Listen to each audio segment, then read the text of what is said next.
জানেন, সিলেটের মানুষের রক্ত পরীক্ষা করলে হিমোগ্লোবিনের চেয়েও লিকার বেশি পাওয়া যাবে। রসিকতা করছি না।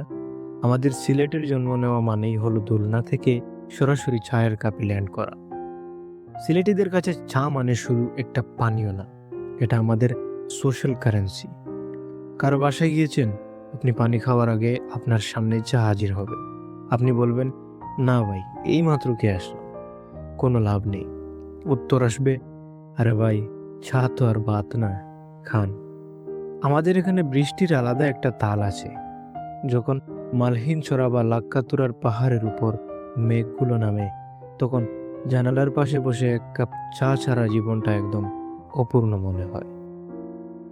সেই যে লিকারের করা ঘ্রাণ আর সাথে একটু এলাচের ফ্লেভার, উফ, মনে হয় দুনিয়ার সব টেনশন এই দুয়ার সাথেই উড়ে যাচ্ছে। মনে আছে ছোটবেলায় বাবা যখন বাজার থেকে ফিরতেন, ব্যাগের ভেতরে বিস্কুট আর চায়ের পাতার প্যাকেট থাকতই। বিকেলবেলা মা যখন কেটলি চড়াতেন, ওই যে শীষের শব্দ, ওটাই ছিল আমাদের বিকেলের অ্যালার্ম।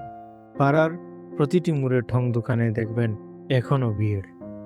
সেখানে পলিটিক্স থেকে শুরু করে ফুটবল বিশ্বকাপ সবকিছুর সমাধান হয় মাত্র 10 টাকার এক কাপ চায়ে। অনেকে বলে সিলেটিরা নাকি চা একটু বেশি কড়া খায়। আসলে আমাদের জীবনটাই তো চা বাগানের মাটির মতো শক্ত আর লিকারের মতো গাঢ়। আমরা মেহমানদারি করতে ভালোবাসি, আর সেই ভালোবাসার প্রথম ধাপটাই হলো চা। আপনি শত্রু হন বা মিত্র, সিলেটে এলে এক কাপ চা আপনাকে খেতেই হবে। 7 রঙের চা, এটা তো পর্যটকদের জন্য একটা ম্যাজিক, কিন্তু আসল আমেজ তো এই খাঁটি লিকার চায়।